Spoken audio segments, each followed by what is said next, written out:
প্রতি বছর অগ্রহায়ণ মাসে বীজের জন্য পেঁয়াজ রোপণ করা হয়। পরে পেঁয়াজ থেকে কলি বের হয় আর তা থেকেই হয় ফুল। চৈত্র মাসে পেঁয়াজের এই ফুল বীজে পরিণত হয়। এই বীজ পরিচিত দানা নামে।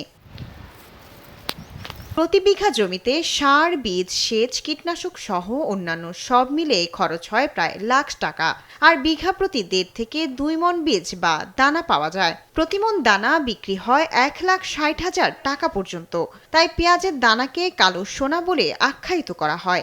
আবহাওয়া অনুকূলে থাকায় রাজবাড়ীর বালিয়াকান্দিতে এবার পেঁয়াজ বীজের ভালো ফলন আশা করছেন স্থানীয় কৃষকরা।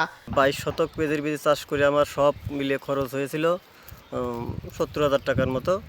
আর পেঁয়াজের বীজ হয়েছিল ৪২ কেজি।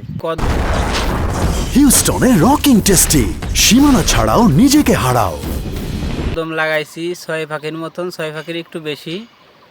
আশা করি এবার কদম ভালো হয়েছে। আমাদের পাহাড়ে বইতে ১ লাখ টাকা বেশি খরচ পড়ছে। কৃষি অফিস বালিয়াকান্দি থেকে আমার সর্বাত্মক সহযোগিতা করতেছে ওনারা। যখন যা পরামর্শ দিচ্ছে আমি সেইভাবে করতেছি। আশা করতেছি খুব ভালো এখন পর্যন্ত আছে। কৃষি বিভাগের তথ্য মতে বালিয়াকান্দি উপজেলায় ২০ হেক্টর জমিতে চাষ হয়েছে পেঁয়াজের বীজ। কৃষকদের নানা ধরনের পরামর্শ ও সহায়তা দিচ্ছে কৃষি সম্প্রসারণ অধিদপ্তর। কৃষি বিভাগ থেকে আমাদের ২০ জন চাষিকে প্রণোদনার আওতায় ২০ জন চাষিকে আমরা বীজ, সার, অন্যান্য উপকরণ আমরা তাদেরকে সহায়তা করার জন্য দেই।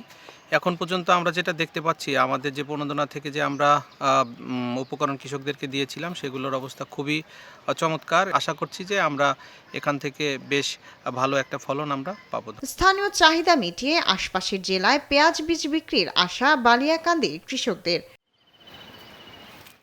শায়লা খান, নিউজ ডেস্ক, দেশ টিভি।